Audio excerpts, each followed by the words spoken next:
Barakatah Yahweh, Barakatah Yahweh Shah, Barakatah Yahweh, Barakatah Yahweh Shah. All praises to Yahweh, Bahashem Yahweh Shah, Bahashem Rikakadash. Now, Apostle Peter, he was one of the top head apostles, and he pretty much was told by Yahweh Shah, who they ignorantly call Jesus Christ, to feed his sheep. And so when it came to the day of Pentecost, he gathered the people, and they had a festival. And so the people came from all different nations, and they came to Jerusalem. So this is when it was recorded that the Rikakadash, or the Holy Spirit, it came and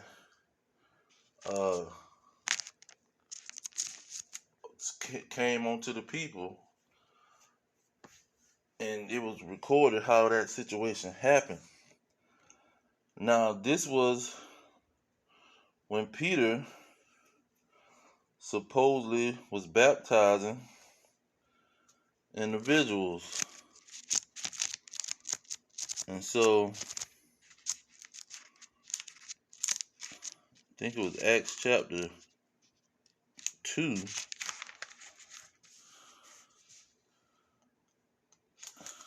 Acts chapter 2.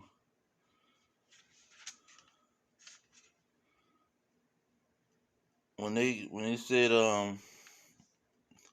verse 2, it says, suddenly there came a sound from the sky like a roar of a violent wind, and it filled the whole house where they were sitting.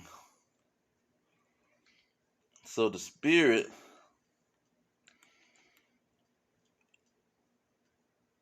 came with a loud sound, and the sound was a strong, loud sound like a violent wind, like a hurricane or tornado, and it filled the house where the people were sitting. It said, then they saw what looked like tongues of fire, which separated and came to rest on each one of them. They were all filled with the Ruach Hadash and began to talk in different languages as the Spirit enabled them to speak. So, in this situation, Apostle Peter, he was the head apostle at the time. And so, let's see here.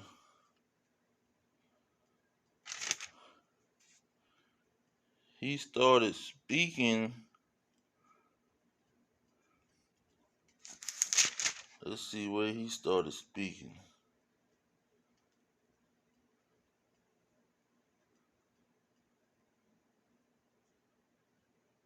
Okay.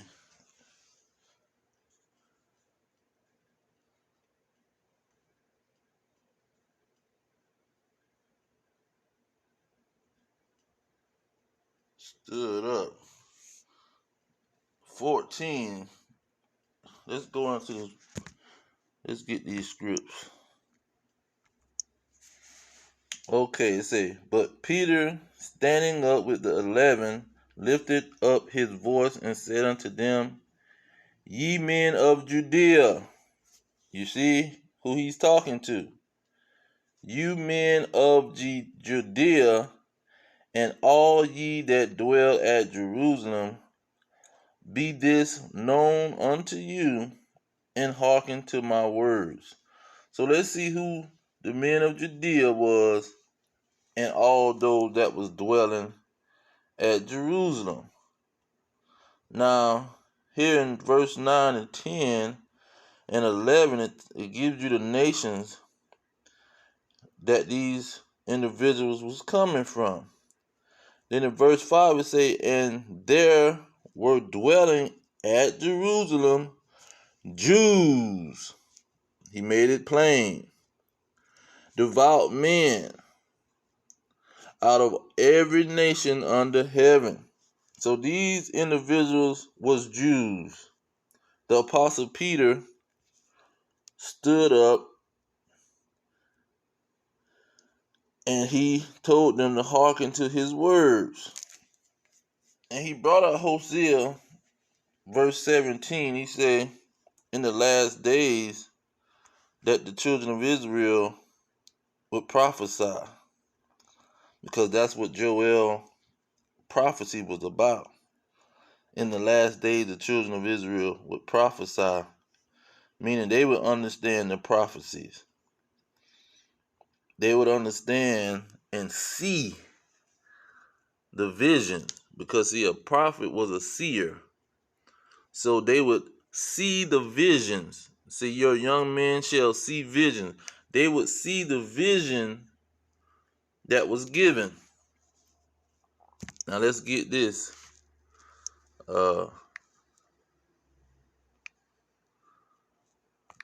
Let's get this real quick.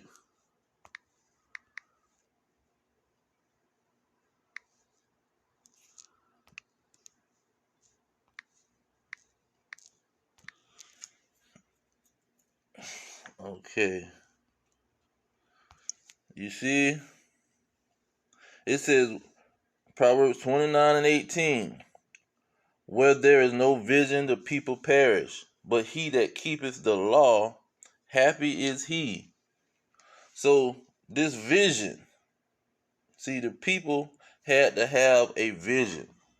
And so that's why he was given these Jews, or Judah, Benjamin, and Levi, who was living in Jerusalem, and those that was dwelling there who had came from other nations who were also Israelites. Because back then, technically, there was no name called Jews. You was either from Judah, Benjamin, or Levi. That the Jew word just came out in 1775, because in the King James Version they didn't have any Jews thing called Jews, because the J was just invented in the 1500s. So it was no J in anything in the Bible, in the history of the records. But for education and edification purposes, we use these terms. Now let's get back to the point in at hand. Let's see, we was at Acts chapter 2. And it starts around about the 5th verse, where it says that, and there were dwelling at Jerusalem Jews, devout men out of every nation under heaven. Okay, because we got them. This is a major point here. At this festival, this situation happened, but Peter went on to do other things and make other statements. But at this point, you have the so-called Christian and the Witnesses. They say that some of these individuals was not Israelites or Jews. They say some of the other nations was involved. And this verse 10, it said Jews and proselytes. They try to say that the proselytes was other nations who came into believing whatever the Jews was believing. They came into a belief system of the Jews, and they was qualified to be proselytes and a spiritual Jew, even though they was from another nation. So this is the philosophy of the Christians. So when this situation happened, Peter knew all of these people that was there, and he said in verse 14, but Peter, standing up with the 11, lifted up his voice and said unto them, Ye men of Judea, and all that dwell at Jerusalem, be this known unto you, and hearken to my words. So they could hear him. They could hear him speaking. So he was keeping company with these people. He was keeping company with all of these people. You see? And he was telling them in the last days, your sons and your daughters is going to see the visions. They're going to understand the prophecies that was prophesied by the prophets, and they're going to see that vision that they was given. Now that take me back to Habakkuk, because this is what it's all about. It's about the vision. Habakkuk chapter 2 verse 2. And we're going to read verse 3 too. Let's get verse 3. It says, And the Lord answered me and said, Write the vision and make it plain upon tables, that they may run that read it. Verse 3, For the vision is yet for an appointed time, but at the end it shall speak and not lie. Though it tarry, wait for it, because it will surely come, it will not tarry.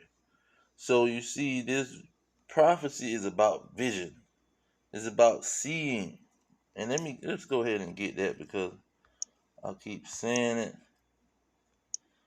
Let's go ahead and get it. Let's see if I can run into it, because it's right here.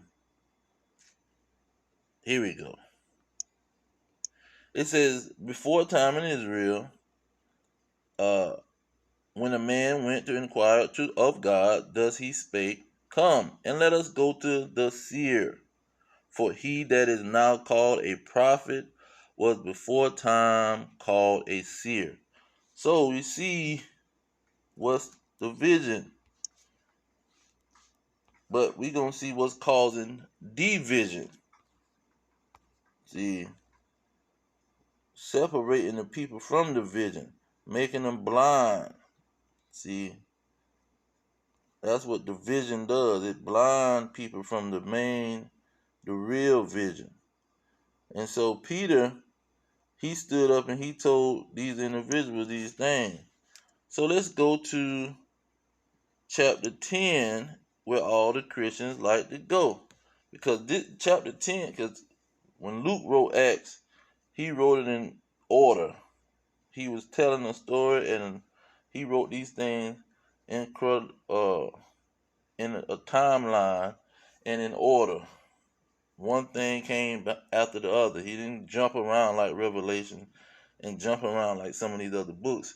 He told what happened when Yahushua went into the sky, and he told what happened all the way to the last apostle was put in prison. And so it says here in Acts 10. Let's go to these key verses. Now let's go to 34, because this is what the Christians do. They go here and they read these two verses, and they don't go into none of the other verses, but let's see what they say. It say, Then Peter opened his mouth and said, Of a truth I perceive that God is no respecter of persons, but in every nation he that feareth him and worketh righteousness is accepted with him. Okay, so let's see if they talking about people of other nations. Let's see if they talking about people of other nations. Okay, because after that, he makes it clear what he's talking about. He say, the word which God sent unto the children of Israel, preaching peace by Yahushua Mashiach, he is Lord of all. So This is what he was sending to the children of Israel. That in every nation that you see an Israelite, every nation, if these Israelites is working righteousness, they are acceptable to God. He sent that to the Israelites. He didn't send this to nobody else. And look, 37. That word I say ye know, which was published through all Judea, and began from Galilee after the baptism of John. So this was the word that was given to the Israelites. This was not given to other nations. You see, God sent this to the children of Israel. Now let's go back to prove this. Verse 28. Who was the proselytes in the day of Pentecost? Let's see if Peter dealt with somebody or was in the company of somebody of another nation. These proselytes in chapter 2. It says, and he said unto them, ye know how it is an unlawful thing for a man that is a Jew to keep company or come unto one of another nation. So he made it clear that it's an unlawful thing. It's unlawful. The law, and the law is not done away with either. Matthew 5:17. Yahushua, who they England called Jesus, said, I did not come to destroy the law. So it's unlawful for somebody that's an Israelite, because this Jew thing is something new.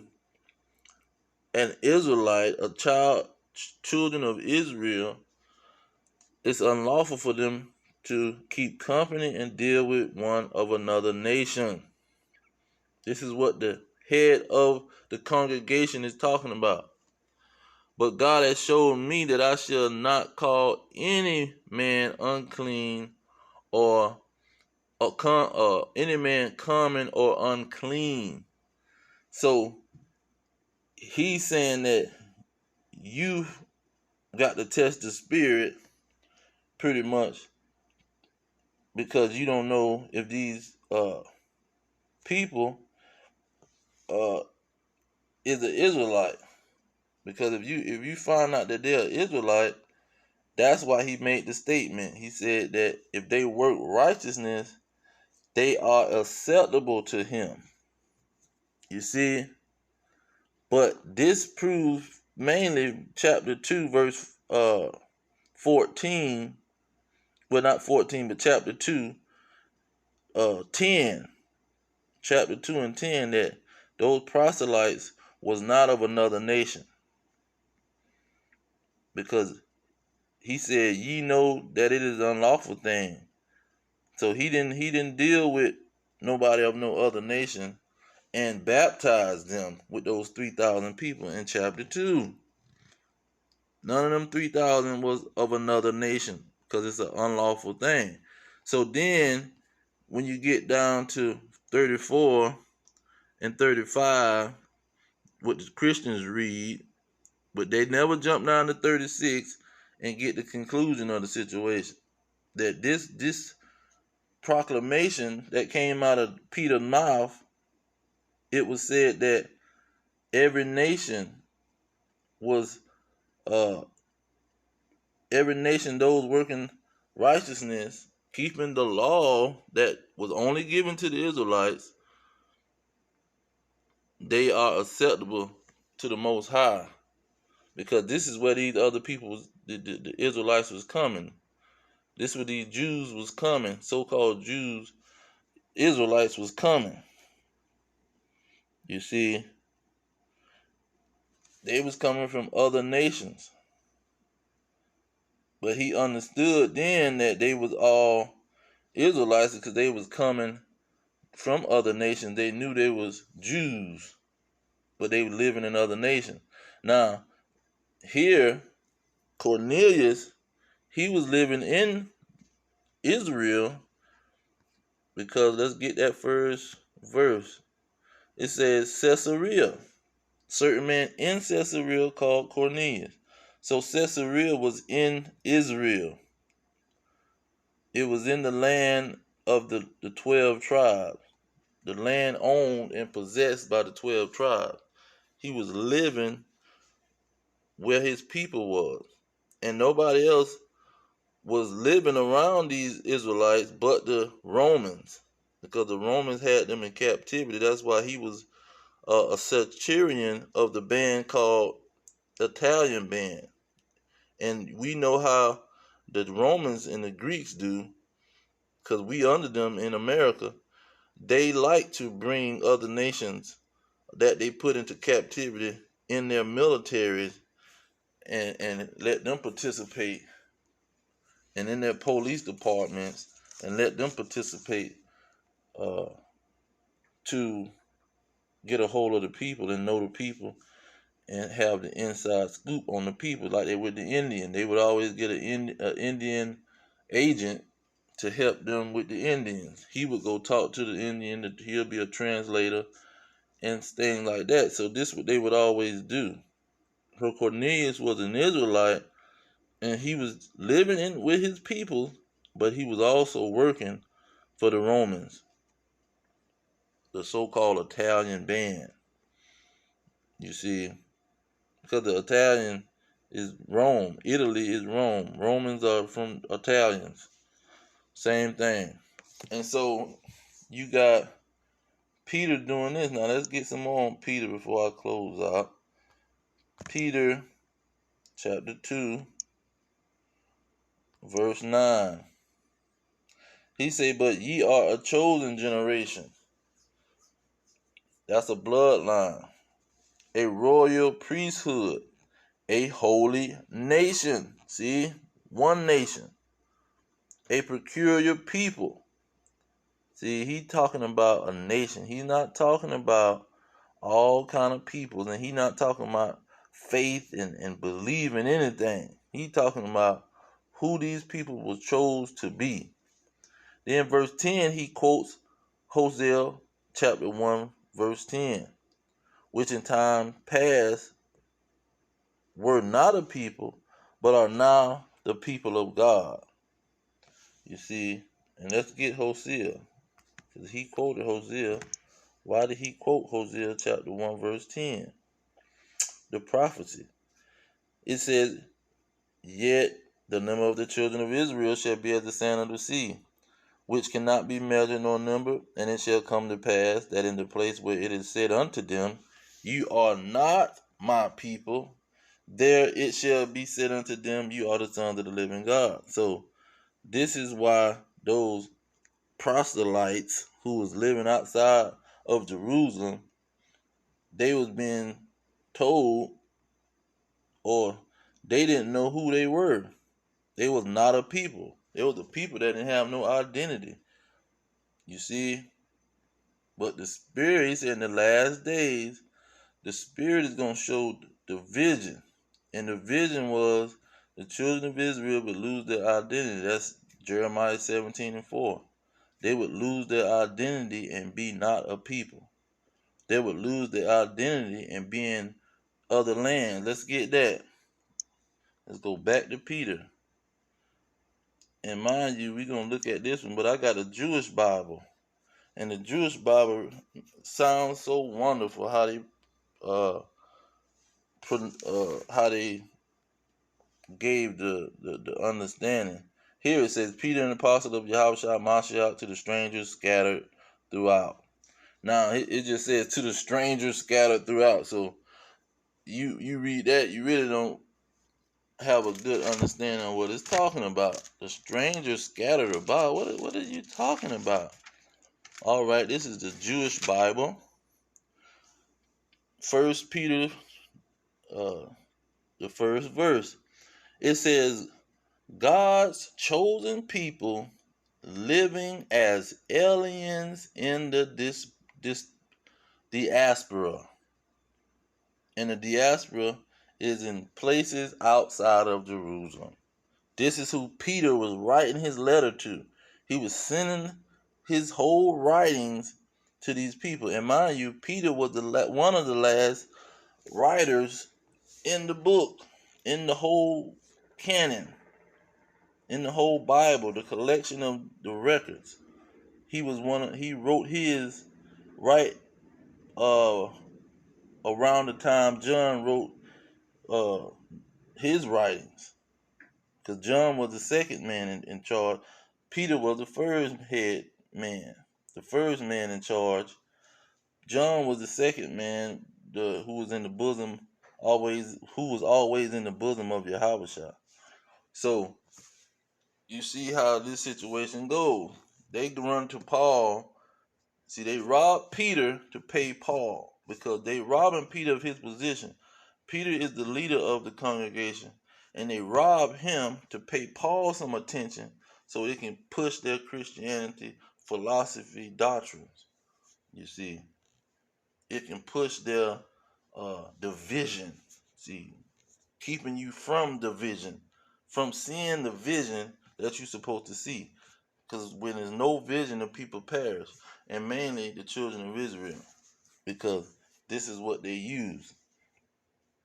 The Christianity, the Islam, Buddhist, Hindu, Pan-Africanism, anything you want to think of, this is what they use to divide the children of Israel, to scatter the sheep.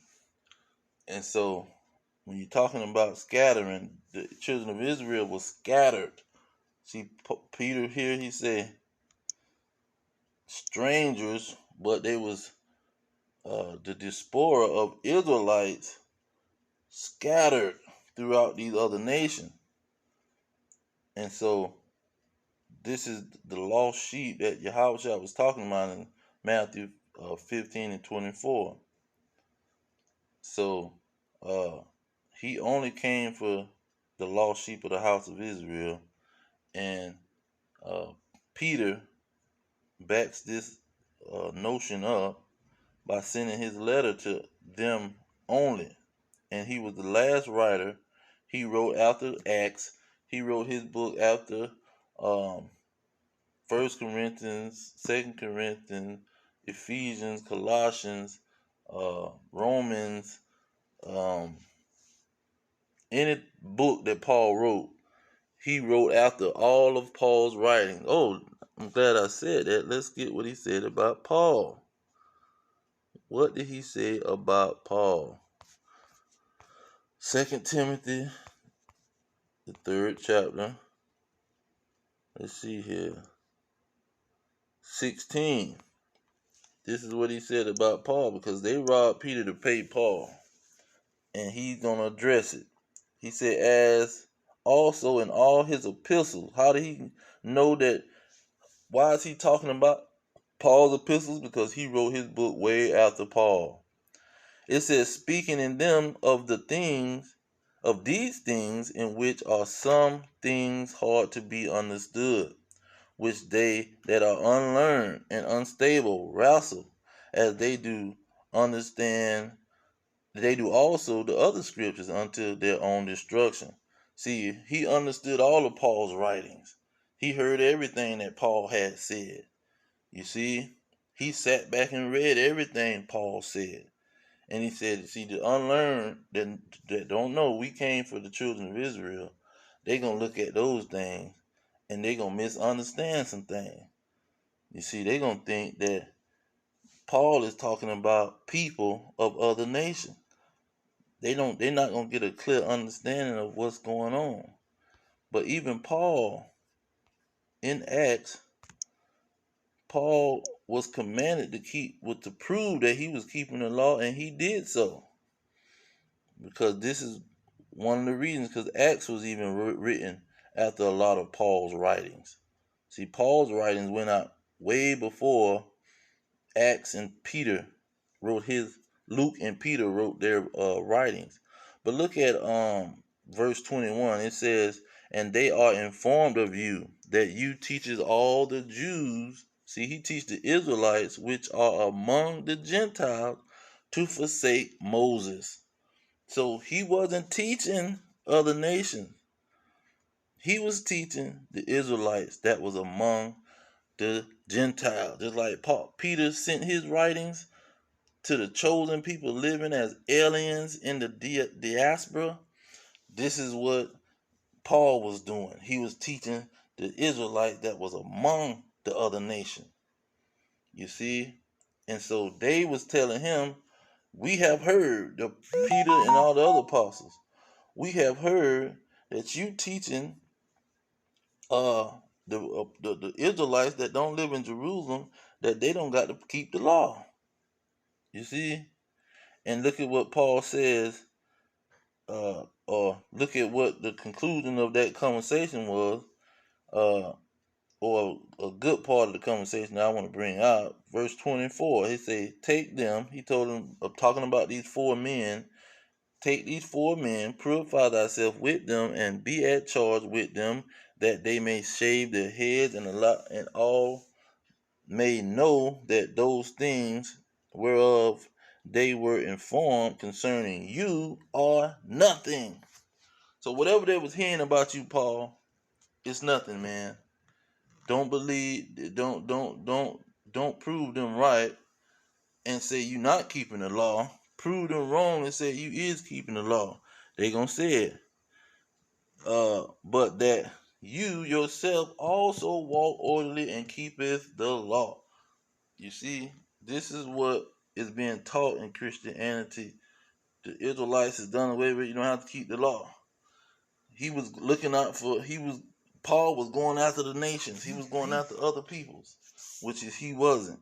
He was only teaching the Israelites that was among the other nations.